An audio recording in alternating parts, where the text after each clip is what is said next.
Hello, everyone. This is World Review with Daalder, a weekly look at news from around the world, produced by the Chicago Council on Global Affairs. It's Friday, November 17th. Today, the Israeli military operation in Gaza City appears to be coming to an end, with the government signaling that a move into the south of the Gaza Strip is next. It's telling people they need to move. But the 2 million or so Gazans who are sitting in the south have no place to go. Meanwhile, there appear to be growing tensions between the Israeli government and what it wants in Gaza, and the Biden administration and what it thinks needs to be done. At the same time, in a different part of the world, in San Francisco this week, leaders from the Asia-Pacific nations met for their annual APEC summit, and that included Presidents Biden and Xi, who had a 4-hour summit meeting that seemed to produce some welcoming results, including a much-needed resumption of the military dialogue between these two major countries. And in the U.S. Congress, vote to avoid a government shutdown, but once again, the large aid package for Ukraine, Israel, and Gaza were left in limbo.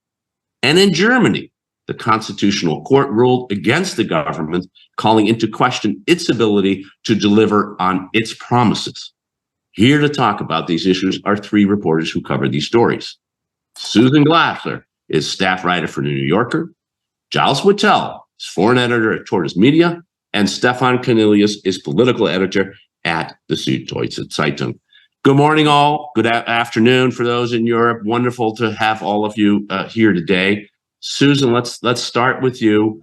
The situation in Israel seems to be continuing. Of course, the war in Gaza City appears to get pretty close to the end. Israelis have taken some major places, including Al-Shifa Hospital, but they're not done.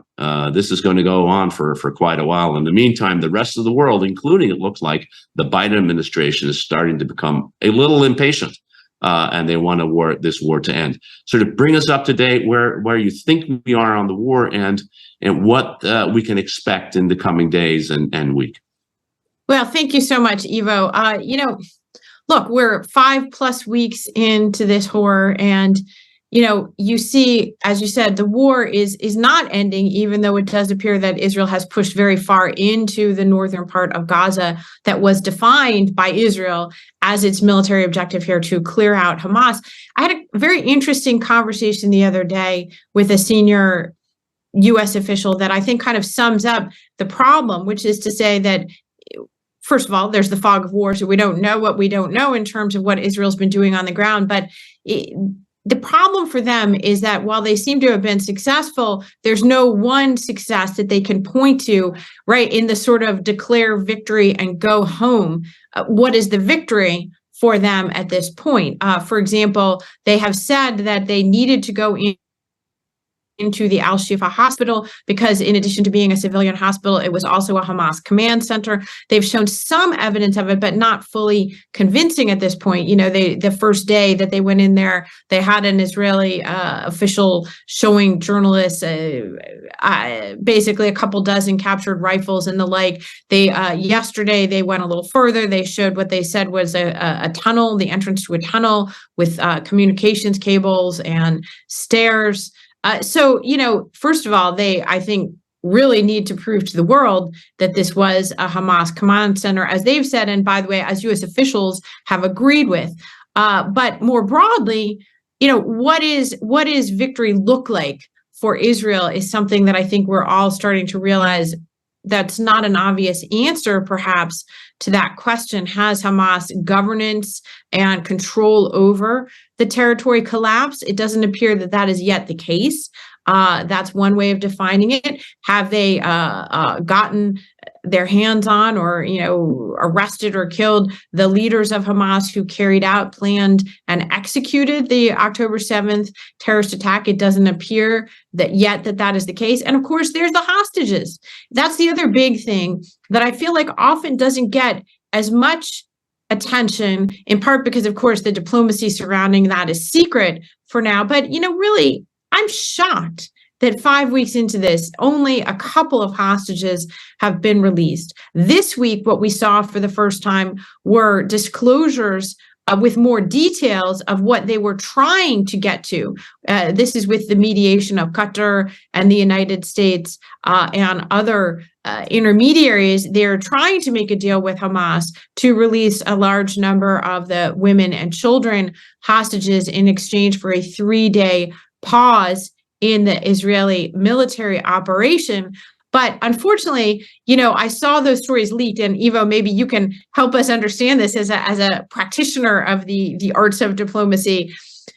My heart kind of sank when I saw those stories come out, honestly, because I thought, wow, they haven't actually gotten Israel to agree to this, and they're just putting this out as positioning. And now it's been more than 48 hours since those stories, and I fear that was the situation, that they got close but didn't actually get a deal to release those hostages. And every day Israel's saying, well, here we found the body of this hostage in Gaza. And I just, let's remember that there are these 240 hostages, many of them, not only women and children, we're talking babies here, we're talking little children, very old people.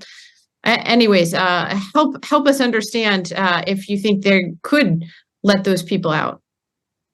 I think this is and becoming a bigger issue, of course, also inside Israel itself. Large demonstrations are emerging all over the place. And anytime something like this goes public, before it actually happened, you worry that something is amiss. And every hour that goes by and nothing happens in terms of the release of the hostages, you worry about maybe it's getting too late. And I think that just increases the challenge between the U.S. and the rest of the world, and the goals that you rightly point out. How do we know this thing is achieved its objective, and what is the objective? And Giles, let me bring you in here and sort of get your perspective on the issues that Susan rightly raised, and also whether you see any change yet in at least official circles and unofficial circles on the street. There's been large protests already in London, but in official circles, that maybe the time has come to start thinking about pushing for a ceasefire. Well, to that point first, from the current rather beleaguered Conservative government here, no sign from Rishi Sunak, the Prime Minister, of departing one iota from the American line, or come to that Benjamin Netanyahu's line on humanitarian pauses versus ceasefires. The rhetoric from the government is entirely supportive of Israel's right to self-defense, however it wishes to. The real argument there is, in a sense, over here, relates to the government in waiting, the Labour Party, that has a much more difficult and divisive argument amongst its own members. And very briefly, Sir Keir Starmer, the Labour leader, has lost 8 and possibly more of his front bench, of his shadow cabinet, over his refusal so far to depart from that line himself. We could spend ages talking about the UK Labour Party's difficulties purging itself of anti-Semitism, but that's perhaps a conversation for another time. On Susan's point about, and yours, about what is victory, at what point has Israel achieved its aims? We were talking here with people who know a great deal more about Hamas than I do, formerly senior UK intelligence role in the region, whose point was a blunt one, which is that the idea of eradicating Hamas infrastructure is perhaps reasonable, but the idea of eradicating Hamas as an organization, as an authority, is for the birds, is delusional. Hamas is principally an idea which will survive even if you can prove that you've assassinated the leadership. And it's not an original thought, but I think it's a really important one, that the destruction and loss of life in Gaza, the images coming out of the hospitals and elsewhere, must be a recruiting sergeant for radicalism, whatever label the radicals end up coalescing under. So it seems from here that persisting with the current Israeli strategy will not lead to easily defined success. Yeah, no, I think that's that is the big question of how are you going to define success? What does victory look like? And it's not clear that anybody can agree on that. And Stefan, strikes me that without an agreement on what the fundamental goals are, other than eradication, destruction, whatever verb you want to use, the pressure is going to increase on saying maybe this war needs to end. And I just reflect on the German debate and the European debate more generally. The German debate, of course, very important given the very, very strong relationship between Germany and Israel for so long. Right. Indeed. I mean, the German debate doesn't differ that much from what we see in all our countries, I guess, with anti-Semitism flying high and tensions between Muslim communities and pro-Israel communities. Accusations being raised extremely fast on either being anti-Semitic or just being cruelsome. So you can choose which side you pick. I think the war really is suffering now under a very unfortunate parallelism, which we saw after 9/11. This war was declared being extremely parallel to 9/11 or the terrorist incident on October 7. But then the same things happened as back then. The war goals were too lofty, were not really defined. There was no exit strategy. There was no way to really anticipate whether those goals can be achieved. And as you rightly say, that the war in the north now of Gaza now seems to be declared to be ending. It will definitely be continued in the south on the search for more Hamas commanders, and definitely on the refugees. On the hostages. But probably both goals will not be successful in the end. Those people might not be found, and we would never be able to establish who basically is in the core of Hamas. They don't wear name badges and uniforms, and they probably can be identified to some extent, but not at all. So I guess in the foreseeable future, two things will happen. First of all, within Israel, the pressure will really mount. And this is my assumption from the first day, that this war started in Israel, or actually started with Hamas, but it was answered by Israel, but it has to be ended by Israel as well. And after Benno Gantz this week called for Netanyahu's resignation, and the shots of those basically opposing Netanyahu's war machine now is getting louder, I guess this will be the first movement or the first trembles to watch. And the second one is definitely the Arab side. And I'm not sure how long the Arab neighbors can escape their duties and their obligation at least to free the hostages. And you mentioned negotiations. Well, there's now news that 50 of them might be released very soon, probably over the weekend, but we've been there a week before, and we've been there 10 days before. It never really materialized. So I guess there's a lot of frustration and just cluelessness on how this will continue. And my fear is, I mean, look at the political calendar, the COP meeting is coming, other major things are coming up. This war will not disappear at all. I mean, we're all realists enough that this is a major war, but it will definitely it won't have the capacity to occupy us as much as it does now politically. So I'm wondering whether it just freezes or dribbles out and is left in rubbles, basically. Yeah.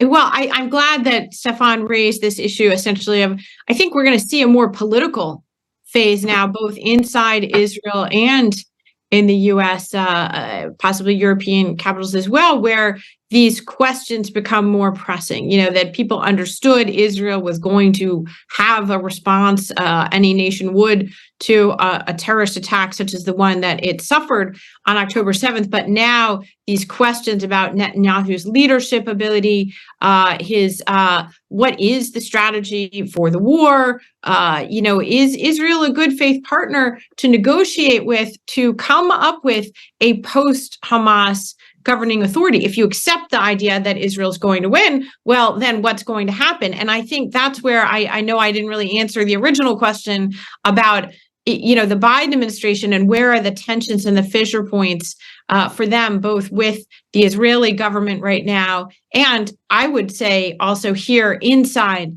the U.S., the politics are challenging for Biden on this within his own party.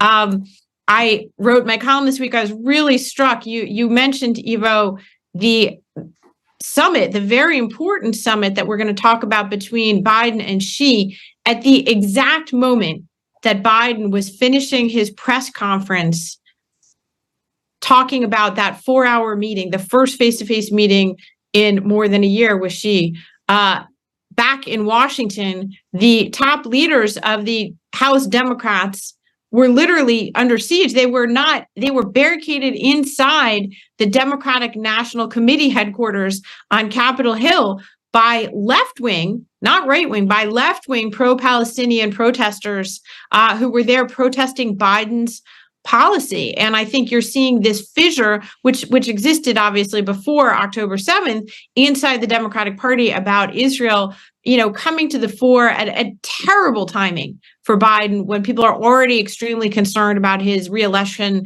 prospects, and the notion of Democrats having a kind of draining internal feud that could further dampen young people's enthusiasm for coming out to vote next year. This is just really quite serious politically for Biden, even if they have a sort of everything's fine, nothing to watch here kind of demeanor about it. But Susan, let me ask you one thing. Why is it so difficult to frame Hamas as the perpetrator, as Hamas as being the aggressor on this, and basically having every card in their hands to stop this by releasing the hostages and basically taking the heat off? And neither of us is managing to tell who basically is responsible for this. It's in our societies. You're right. You're totally right, of course. But it tells you, first of all, about that the fraying of young Democrats' support for Israel had obviously been going on for a long time. There were warnings. Netanyahu was warned that his extreme partisan approach to selling Israel to the United States in recent years was hurting Israel in the long term, and that when a crisis hit, there was going to be a problem. Well, now the crisis has hit, and it turns out there's an even more serious problem than we thought. I have a son on a college campus, and I have to say, I've been shocked. I thought, as you just said, that, well, this one was so horrific and so clear-cut that actually this would be easier than some of the more nuanced or complicated issues surrounding Israel's policy in recent years. Look at, the violence that they've unleashed and the illegality in the West Bank, for example. To me, that seemed like a harder thing than to get American liberals to condemn Hamas, a terrorist group. But we are in a moment of time that, maybe it reminds some people of Vietnam, and some of the more radical chic protesters. But, what really gets me is when you see like the LGBTQ for Hamas. Hamas will cut your head off if you're gay in Gaza, and yet we are where we are in our politics. We're seeing the crisis reveal things. Yeah, no, I think that's I think the most shocking thing so far I've seen is the veneration of Osama bin Laden on TikTok with the replay of his 2002 speech, which was, a speech that blamed the United States for everything, and it's become sort of Israel is the tool of American colonialism, etc. It's a mantra that is so far removed from the reality, and yet it is affecting all of our politics, and it's certainly affecting what's happening on the street. I can give you one example, Ivo. We do have, as we speak now, the Turkish president Erdogan is arriving in Berlin for his first visit after his re-election. And he's definitely a key player in all of this. The Turkish intelligence is running Hamas to a large extent with the Iranians. I mean, they're in and out at their headquarters in Ankara and Istanbul.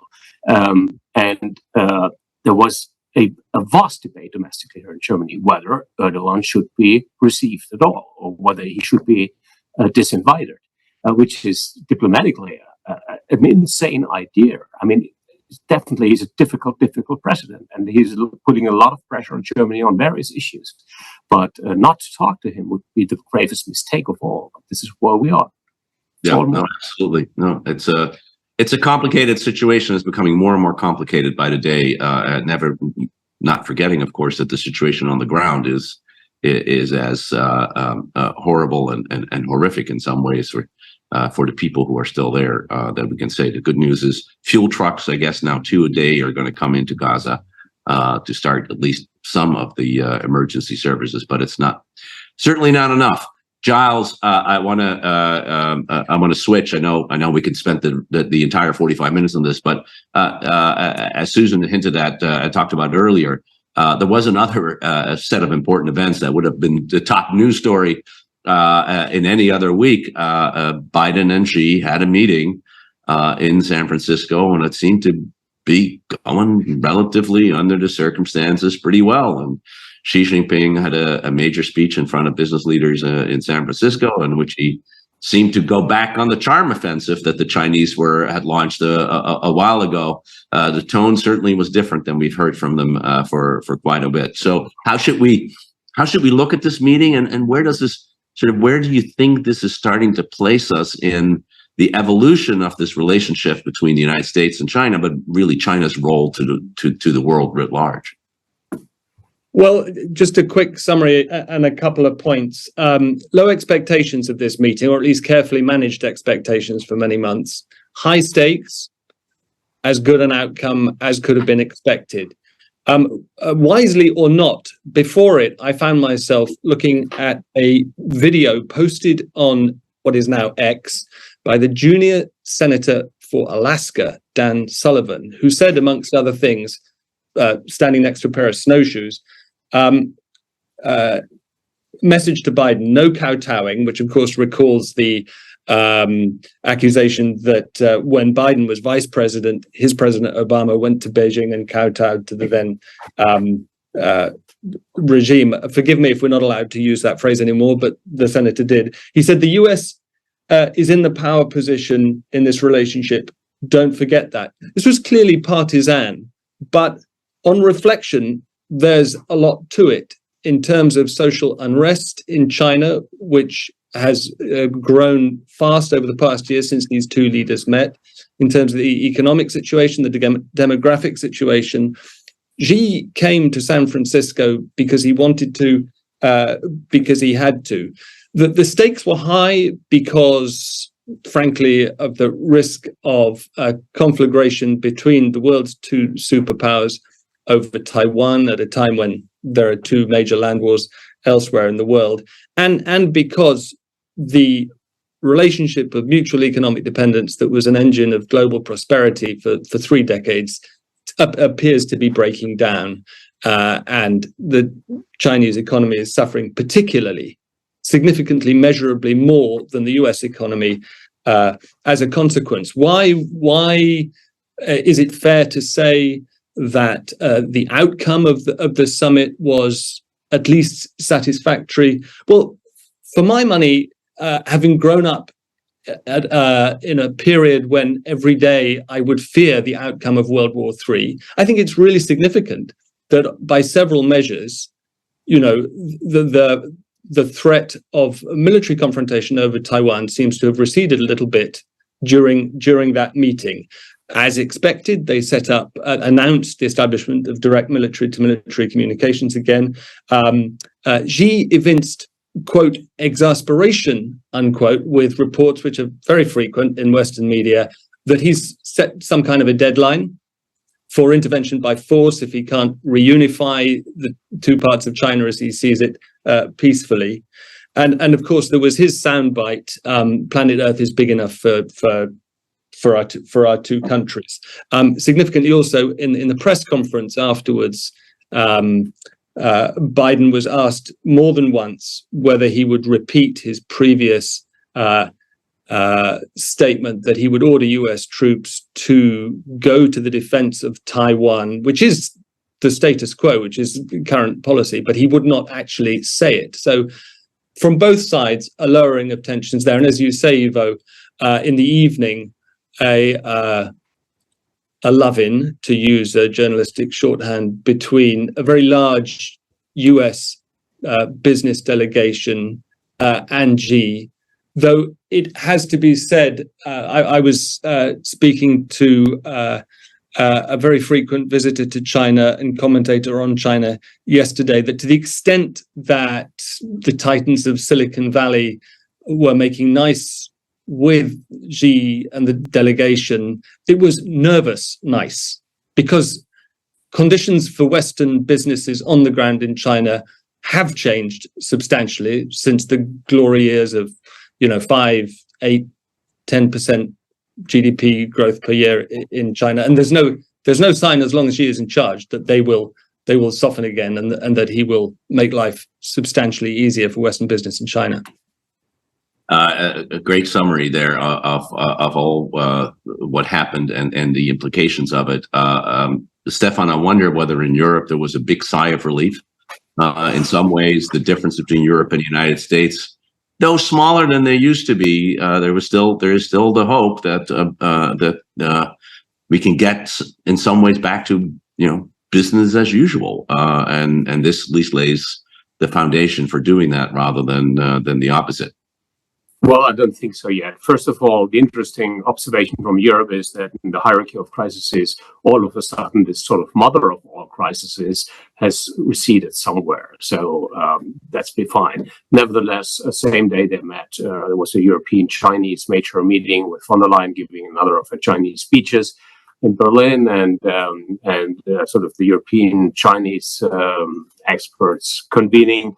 There isn't that much change in the analysis from what I take.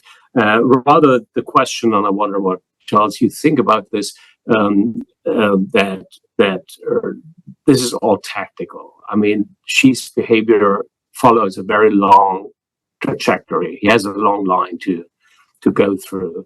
And the circumstances right now demand from the Chinese to scale back a little bit, to tone down, to adjust to the domestic situation, the economic pressure, the unrest, the probably knowledge that militarily they will not be up to the task anyway, the fact that Taiwan is being armed through the back door, and probably even to the sort of nice morning gift on Thursday when the Taiwanese opposition united for a combined list for the upcoming elections, which would probably make it much easier to find a rapprochement between Taipei and Beijing on a political way and avoid the military conflict. So in the end, it's basically the old Chinese behavior: make yourself smaller than you are, don't stick your heads out, and just wait for the right time to pursue.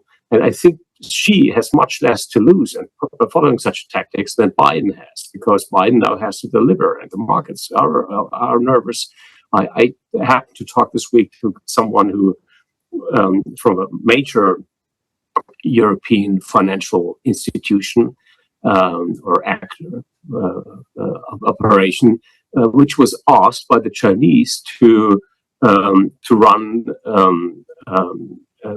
basically private equity business within China as one of the first outside companies being allowed to do this. The question was, can we be safe on putting our resources, our money, our risk into the country? And I think the simple answer would be, no, you can't. For the time being, they are deeply interested in getting private equity into China and also to build up a pension fund for their own demographic purposes. But you can never be sure what happens if this turns against the Communist Party. So I wonder whether we were just seeing a smoke screen here in San Francisco, and it gives us some relief for the time being, but probably not for that long. Yeah, I think Wall Street has kind of woken up about the risk that China and the Chinese market have, and I assume the same is true in Frankfurt and London when it comes to those things. Susan, we haven't talked a lot about Biden. This was an important meeting for him, but it's not clear that playing nice with Xi Jinping is the political winner in Washington these days. And do you think he's going to, how do you think people are going to react? Is this going to be a positive, or, in policy circles it may be, but politically, how do you see this playing out?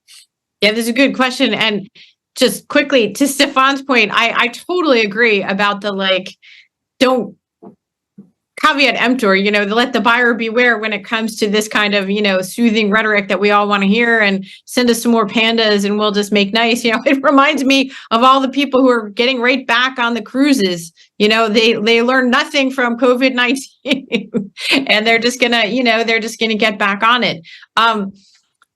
Biden's not really back on the boat. That's the point. And I think that, there's this sort of viral moment at the end of his press conference that's quite revealing when he's turning to leave. He's already given his kind of pro forma soundbite. And a reporter says, well, sir, do you still think that she is a dictator?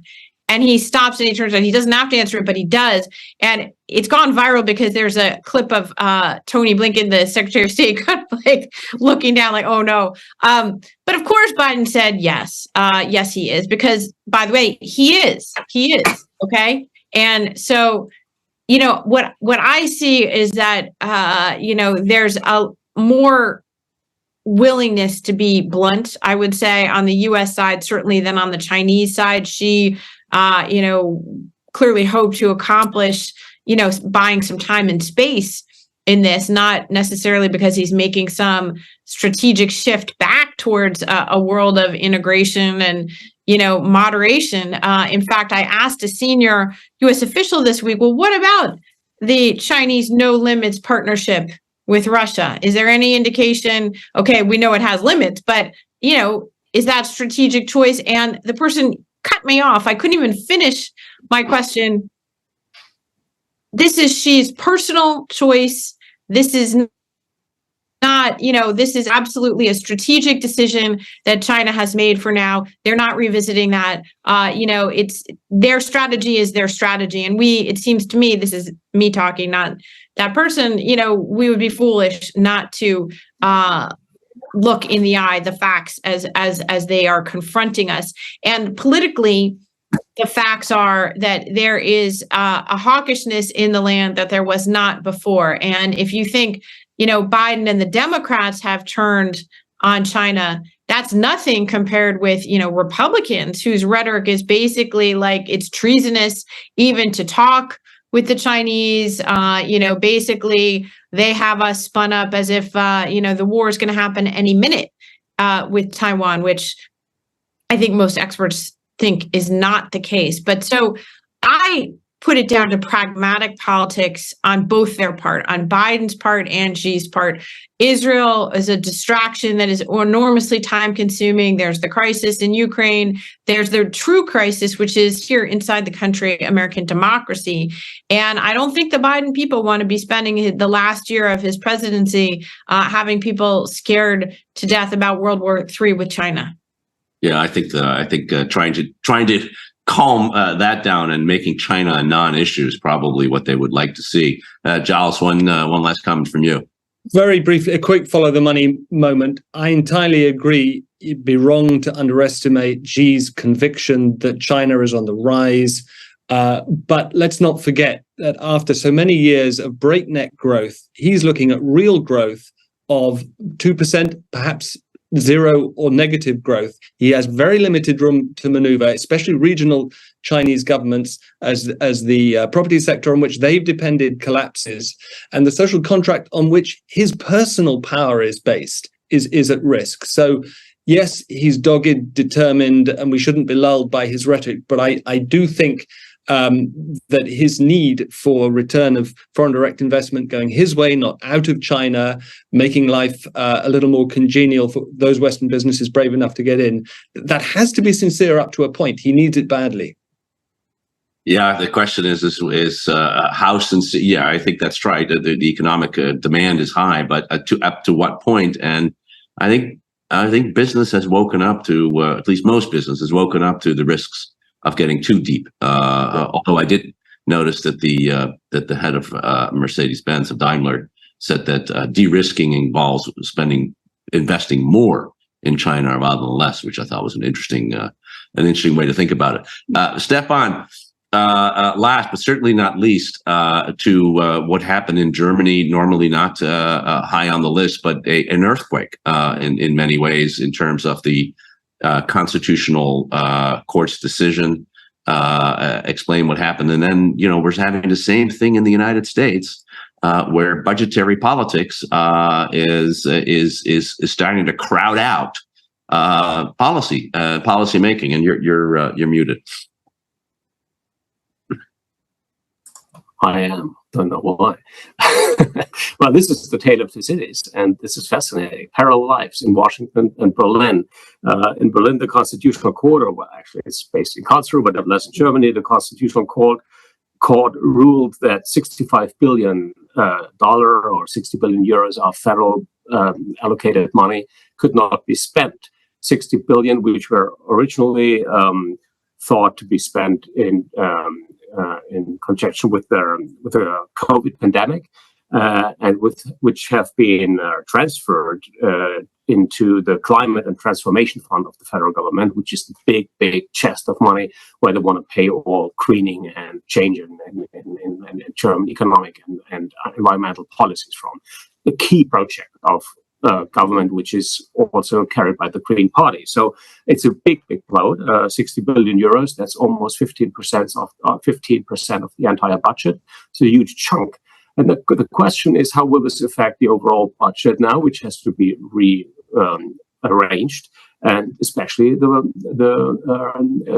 defense part, which is very crucial to the rest of the world and to Ukraine, where Germany is the number 2 financer of all war efforts and keeping the country running. The government was extremely keen last week, even still, to claim that next year they will meet the 2% demand of NATO. But after the decision of the Constitutional Court, they felt silent, and we don't know how this plays out next year. The deadline of this budget, which was actually supposed to be decided upon today in Parliament, has been postponed for another week, but that's just a week to buy. And the big story behind it is, how long will the government actually withstand the pressure now? Because this government is of such unlikely partners, and they basically are glued together by the idea that they can spend money. And now they can't spend money. They have to decide who has to lose most, which side. And in the end, that might actually loosen the glue which brings those very unlikely partners together. And this is where the parallels come in with Washington, if you ask me. It's about power in the end. It's power play, and who stays in power and who does not. The shutdown, which was avoided this week, postponed until January, $106 billion still outstanding for the Ukraine financing and Israel-Gaza financing. The same implications here. The world is waiting for these budget decisions. It's weakening the government. And we do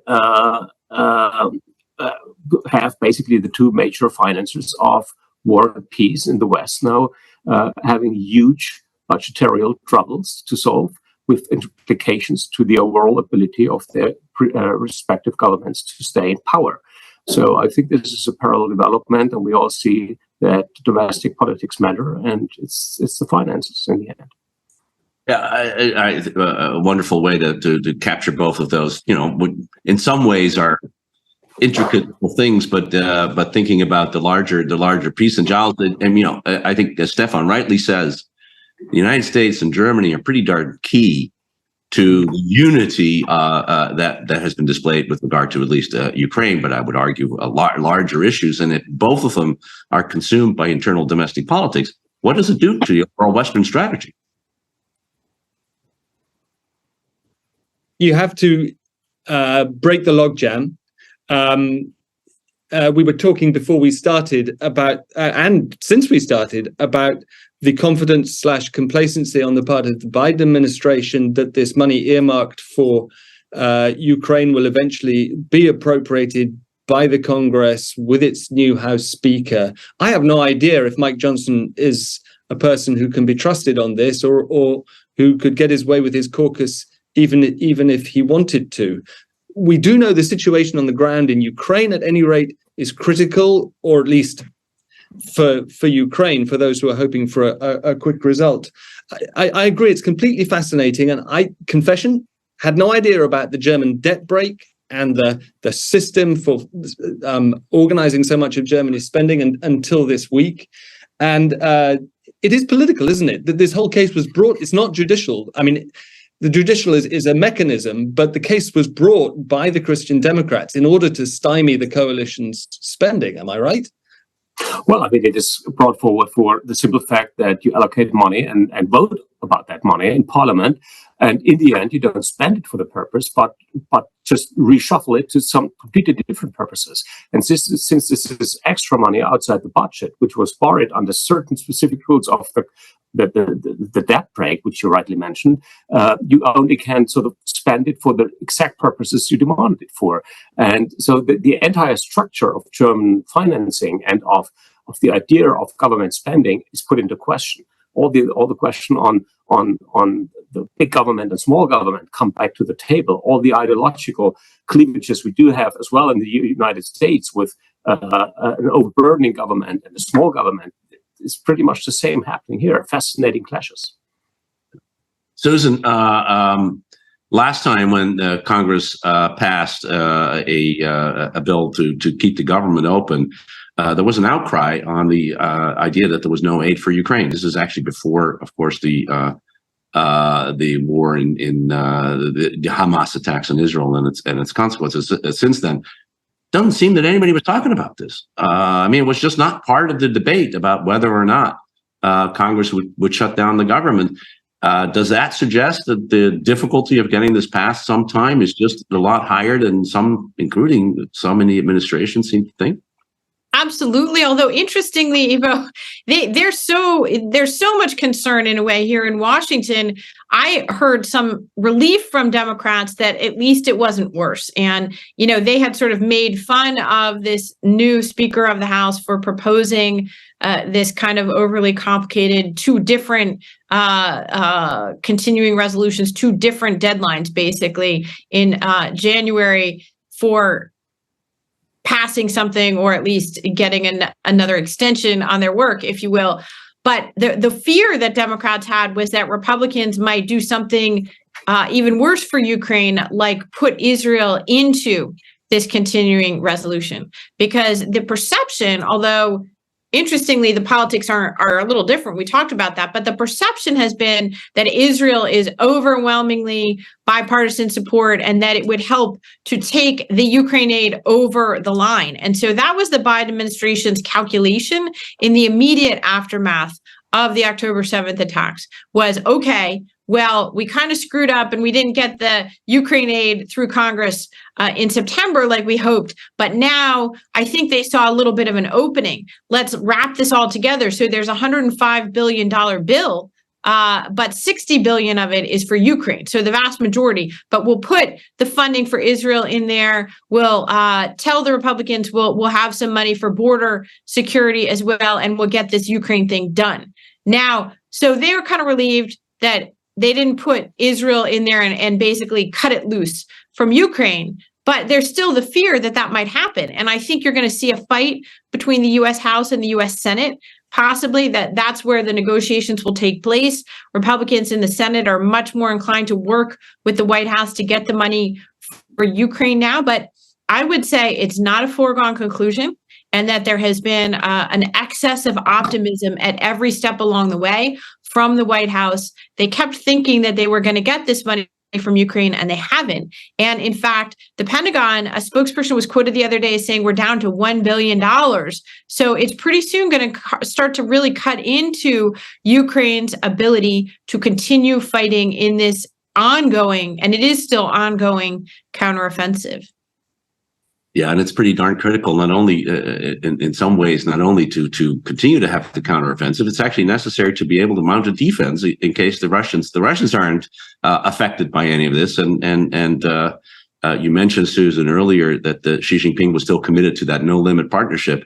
The industrial aid that the Chinese are giving to Russian defense industry, so it's not weapons, but the capacity to actually build weapons is gone through the roof. It's very, very significant. And so the Russians are not going to be in a position where they have to worry about not having enough. The Ukrainians will, and it depends critically on these two countries. Germany, which, despite all the criticism, has done what it ultimately and in large numbers, and of course the United States, without which none of this matters.